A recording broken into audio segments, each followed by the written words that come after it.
Okay. Hello, everybody, and thank you for coming. And I'm pleased to be joined by my colleagues, Senators Durbin, Booker, and Harris. And so let me begin. Now, the Senate Republican Justice Act is lacking in substance and will not make the reforms needed to stop police brutality against black Americans and the reforms that our Americans are demanding. Since last night, most of the leading civil rights groups have come out opposing the Republican bill and urged the Senate to reject the bill, calling it a non-starter. The NAACP Legal Defense Fund, the Urban League, the National Action Network, even Ben Crump, the attorney for the families of George Floyd, Breonna Taylor, Michael Brown, Trayvon Martin, Tamir Rice, said do not go forward with this bill. It's a non-starter. And we just got a letter signed by the Leadership Conference of Civil Rights and Human Rights. Vinita Gupta heads it up. 138 organizations have signed it, most all the major civil rights organizations. I'm going to read you a paragraph. The Justice Act, they write, is an inadequate response to the decades of pain, hardship, and devastation the black people have and continue to endure as a result of systematic racism and lax policies that fail to hold police accountable for misconduct. The bill falls woefully short of the comprehensive reform needed to address the current policing crisis and achieve meaningful law enforcement accountability. It is deeply problematic to meet this moment with a menial, incremental approach that offers more funding to police and few policies to effectively address the constant loss of black lives at the hands of police.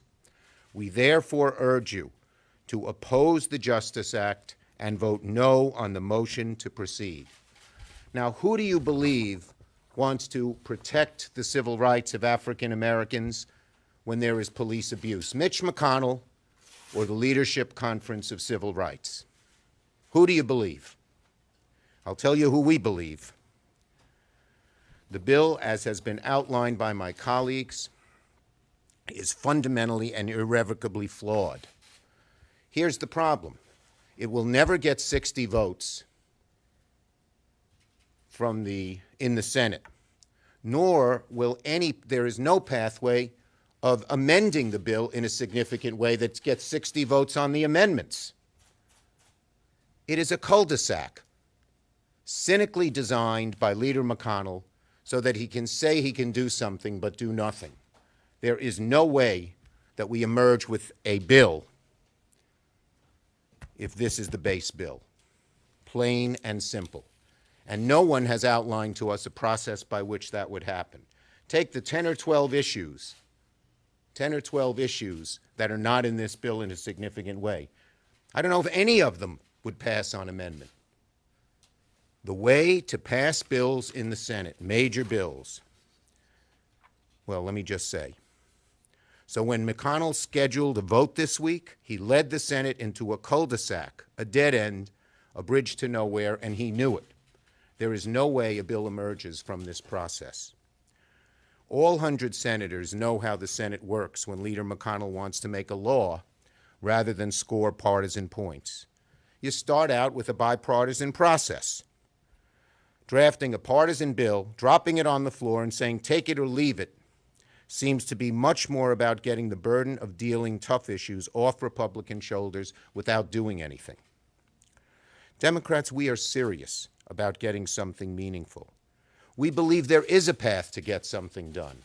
A bipartisan bill as the base bill, and that has a good chance of passing from the get-go. Then you can have an amendment process, but you're not starting off so deep in the hole that you can never dig yourself out. So we plead with Leader McConnell. Do it in a bipartisan way. That's how anything passes. The COVID bill needed bipartisan support. The Land and Water Conservation Fund needed bipartisan support. The Great Outdoors Act. Probably the most analogous situation is the immigration bill of a few years ago. Very contentious, deep down in the American psyche, and we put a bipartisan group together. It went through committee, and we got 69 votes.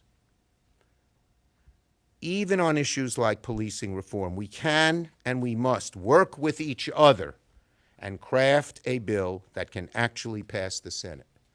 We plead with Leader McConnell and the better angels of the American nature. Don't score political points. Come together with us. We will negotiate in good faith, get a good base bill, and we can move forward. Senator Durbin.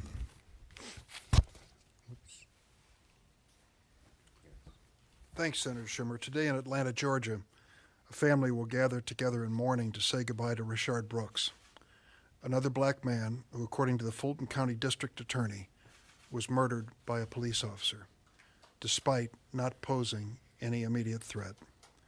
Their goodbye falls exactly 2 weeks after George Floyd's family gathered in Houston, Texas, to bury their beloved father, brother, and friend. Another heartbreaking final farewell to a black man who lost his life after an encounter with local police.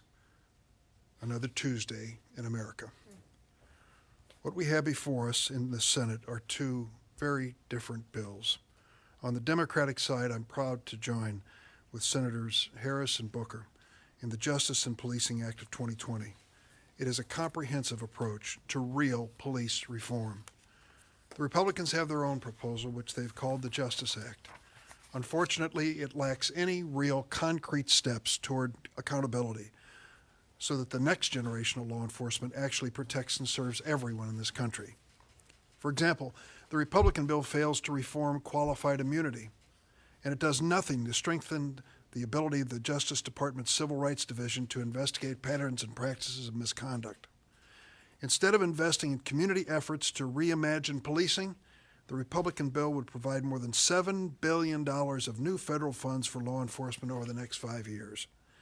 It also fails to limit the transfer of military-grade equipment to local law enforcement. The civil rights groups at the center of the battle for justice oppose the Republican bill, as Senator Schumer has told us, including the legendary Leadership Conference on Civil and Human Rights, the NAACP Legal Defense Fund, and the National Urban League. Now that both parties have put their proposals on the table, Republicans and Democrats should sit down, as the minority leader has suggested, should sit down at that table and try to work out in good faith a bipartisan agreement. What we should avoid is a rush to have a partisan vote on the floor of the Senate before we've even tried to find common ground. So far, unfortunately, that's all that Mitch McConnell offers us. No clarity on the path forward, no promises of an open amendment process, no guarantee of real opportunity to improve this bill on a bipartisan basis. For Americans who are skeptical about whether this United States Congress can rise to this challenge, I don't blame you. But change is possible. 2 years ago, the Senate passed the First Step Act, the most significant criminal justice reform in a generation, on an 87-12 vote in the Senate. And what I heard, it was a bipartisan bill, incidentally. Senators Grassley and Lee and myself, Senator Booker, many others, Senator Harris joined in the formation of that bill. It was a bipartisan bill. It passed 87-12, but we had to work at it to put it together.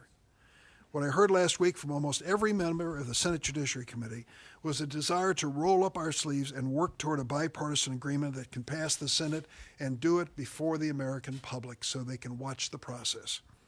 We owe it to George Floyd, Breonna Taylor, Rayshard Brooks, all of the black and brown lives we've lost to brutal acts of racial injustice.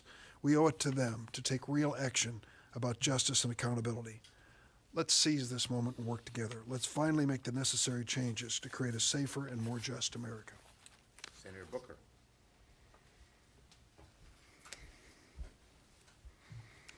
We got to this moment not in just a few weeks. This has been a moment that has been building in our country for generations.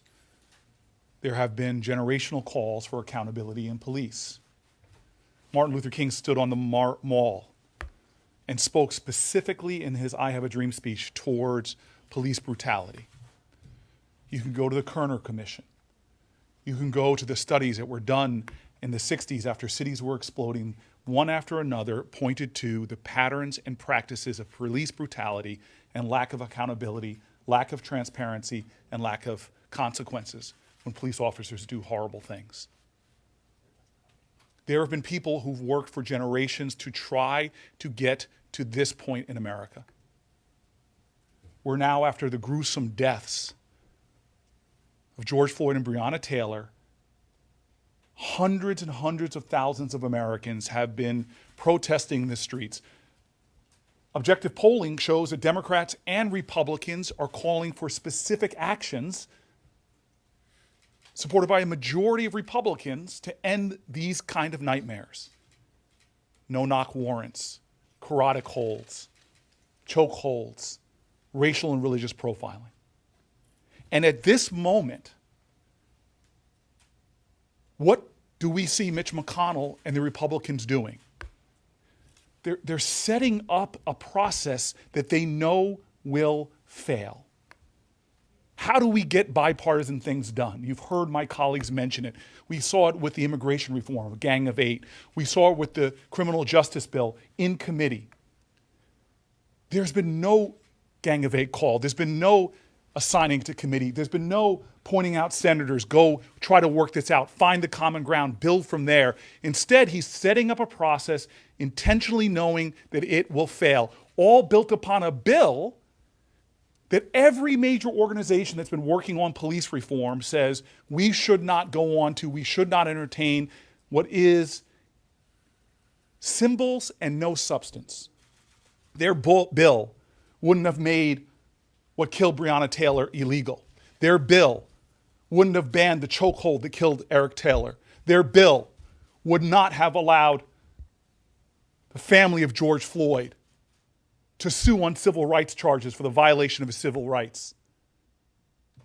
Their bill fails over and over again. People in the community, people in all 50 states, hundreds of cities and small towns are not standing up and chanting, we want a commission.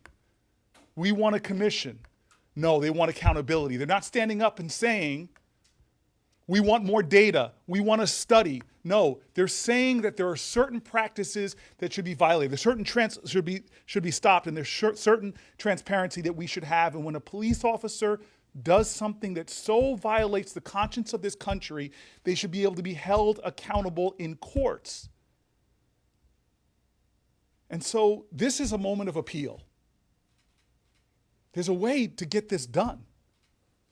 I've been involved in that kind of work in the Senate that got the same civil rights communities that are condemning this bill and condemning the process that Mitch McConnell is leading us to an end. Those same civil rights communities were a part of our process to pass criminal justice reform. And so this is truly sad. It is sad that Mitch McConnell is putting us in this direction and creating a process that will fail, built upon a bill that is so flawed, so inadequate, that everyone from the ACLU, the Lawyers Committee for Civil Rights, the Urban League, the NAACP, everyone is saying who's been fighting for these issues, organizations that have been fighting for generations, knows is a bill that is not even capable of creating the kind of accountability that could have saved the lives of the people whose names we say so often now in this moment of challenge. And so I want to conclude with this. We need to rise in this moment. We need to come together in a bipartisan way.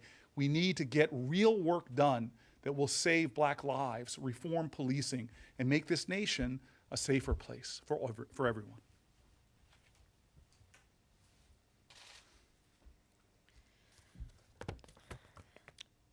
So why are we here? We're here because Mitch McConnell has put up a bill challenging us to either comply with his political game that is about obstructing the United States Senate's ability to actually do something, or to play a game with him which is only about covering his political concerns and not about the real concerns that the American people have about the realities of two systems of justice in America. And we're not going to play that game. And we're not going to be played. The truth as we know it is that people by the thousands are marching in the streets of America, of every race, every age and gender, in every geographic location in all the 50 states, unified, demanding we act, demanding that finally something is actually done. And we have it in our power to actually do something. There is an opportunity in this moment for the elected leaders in this, the so-called most deliberative body in the world, to actually do something. But instead, the majority leader would have us play political games with the hopes, the dreams, and the demands of the American people. This is yet again an obstructionist tactic that is meant to distract us from the work, the hard work, there's no doubt, hard work that must be done. The Justice and Policing Act has received a profound amount of support in the House and here in the Senate. It is very detailed in what it provides in terms of a solution to a problem that no one can deny, which is that for far too long, we have not required the system to be held accountable and face consequence when it fails the American people. For far too long in the criminal justice system, we've only talked about accountability and consequences when it relates to the people who are arrested without asking that question of the very system itself and the people who work within that system. The Justice and Policing Act addresses that very specific concern with a very detailed response that is well thought out and frankly the product of work that has been happening in this space for years and years. And so on June 9th, in response to the people on the streets demanding this kind of work, we offered the Justice and Policing Act, and over a week later, how many thousands of people have been marching in that interim period of time? Over a week later, the Republicans offer their bill, which does not adopt or take into account any of the bones, any of the detail, any of the substance of what had already been offered. One might ask, why would they do that over a week later after there's already been something proposed? Well, because they didn't want to deal with the hard realities of what we discuss in our bill. They didn't want to deal with the difficult process that would be required for people to have the courage to speak about the long-standing discrimination and abuses that have taken place that must be corrected. So they offer instead a distraction that is a distraction with the intention of obstructing meaningful change. And so I said it earlier today, but I, for one, do not intend to be played. And I do not intend to be a part of a discussion where some might suggest Democrats are trying to stand in the way of police reform. Because ask any member of those civil rights groups that have been working on this for generations, and they'll tell you the truth about that. In this case, sadly, it is the Democrats, not with any of our Republican colleagues, at least so far, who are doing the real work of engaging in what must be reform of this system so that we can get just a little step closer to that ideal of equal justice under the law. So thank you. Questions for us? Yes. Why not go to conference? Speaker Pelosi indicated that she would support that, where you negotiate the Democratic bill and the Republican bill. And also, second question to the other three of you who met with Senator Scott, Rubio, and Graham today. Is this the beginning of a gang of six, group of six? Are you still going to be talking? First, Speaker Pelosi has said very strongly how bad this bill is. The way McConnell has set this up, this will be the bill that will come forward, and it will be voted down. So we won't even get to conference with McConnell's process. And the Black Caucus has supported what we have done in terms of saying we cannot move forward on this bill. You want to talk about the gang one? Yeah, I won't talk about it. I'll just simply say there are lots of conversations that are going on, but we come back to the fact that tomorrow we're going to be moving to a deeply flawed bill that Mitch McConnell knows is not going to pass. He is setting this up for failure so that he can check a political box and move off of an issue that millions of Americans want us to deal with in a bipartisan way. If he was serious, he would do something like appoint it to committee or appoint a gang of 8 or 6 or 10. He is not doing that. He has set up a process that he knows is flawed and that will fail, and he's missing a historic moment where this body should be working together in a bipartisan way to move something forward. If you just in follow-up to your question, if you want to get to conference, you need a bipartisan process to start, or you will never get to conference. That's the flaw of McConnell's proposal. Yes. Schumer, qualified immunity is not part of the Republicans' bill, as he Correct. mentioned. However, Senator Mike Braun has introduced legislation, a scaled-back qualified immunity. Is qualified immunity a line in the sand? Have you seen this bill? And Look, is the it bottom enough? line is we support the Justice in Policing Act. We support all the provisions of it, and we want to work hard to get in that direction. The way McConnell has done it, we will never get there. Is qualified immunity a line in the sand?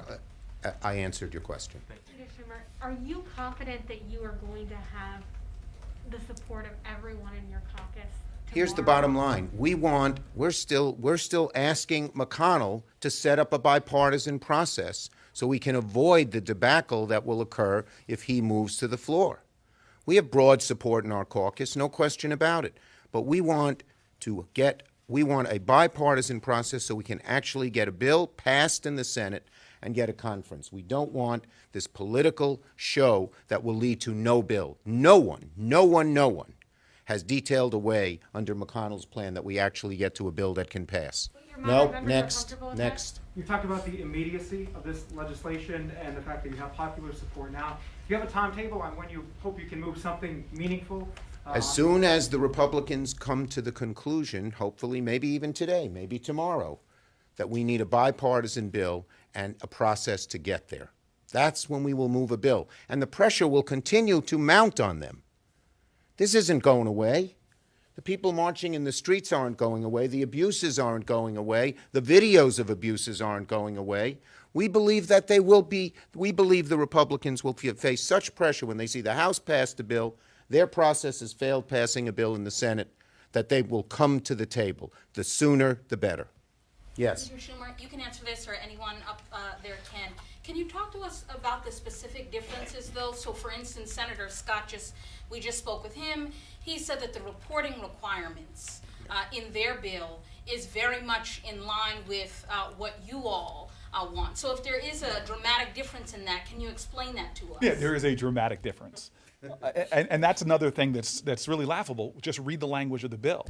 What they're saying is very narrow reporting requirements that will not report up racial biases and disparate treatment of blacks or Latinos. They're not asking for a full use of force, only significant uses of force that result in death. There are multiple differences between what they are doing and what we're doing. We're asking for full transparency and accountability on use of force, on misconduct and more that can help to establish that we could see clearly if there are patterns and practices of patterns and practice of discrimination that are really important. In addition to that, we empower the federal government itself to do pattern and practice investigations. They do not. And so this idea, I think I heard from Republicans that their bill is 70% of our bill. That is fundamentally not true. If it was true, you wouldn't see every major police reform organization, every major civil rights organization, the entire Congressional Black Caucus and others saying that their bill is Incremental approach. That's not fundamentally similar. And that's from the civil rights organizations. Okay? Yes. Senator Booker, you've been in conversations with Senator Scott and others, Senator Rubio, about Can you tell us what those are about? Because it seems right now. Again, I just want to be very clear that Senator Harris and I have had lots of conversations this week. She and I have been talking for years.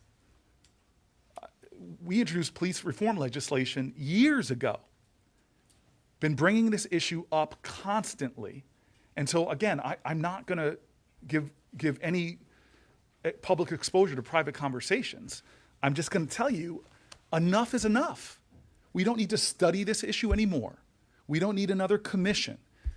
What we need to do is get to the work that people are demanding, which is that we come together and actually produce things that will save black lives. Their bill does not stop the practices that killed everyone from Eric Garner, Tamir Rice, Breonna Taylor. I could go through the names, not of my lifetime, of just the last 5 or 10 years. We want real reform. The people around this country are calling for real reform. Here's the trick. Democrats and Republicans are calling for real reform. They don't even support the things in their bill that the majority of Republicans and Americans are calling for. It is so far short, it is designed to fail so that they can have a political talking point. And this is the richest part of it all, where they are going to blame Democrats for not wanting real reform. And so the question simply is this: who do you trust on police reform in America? The NAACP or Mitch McConnell? Who do you trust on police reform in America? The ACLU or Mitch McConnell? Who do you trust? The Lawyers Committee for Civil Rights or Mitch McConnell? The reality is, the legitimacy of this process that we have been pushing all the time, asking for real reform, has been betrayed by what Mitch McConnell is doing through this procedures that he has set up to fail this moment. And that to me is unacceptable. And I'm telling you this right now. Chuck Schumer just said it. Sadly, if Mitch McConnell fails to call this Senate together to a bipartisan work, we will be here again. We will be here again. It is a cycle of death and tragedy that we have witnessed for my entire lifetime, now more frequently caught on videotape, because we failed to put anything in place that will protect black lives, unarmed Americans from being killed by the police. We want to get something done. We are asking to get something done. But sadly, this moment is being failed right now by someone who's clearly, by the strategy that they've chosen, has no interest whatsoever in addressing the injustices that we see in policing in America. Thank you, everybody. Thank you, sir.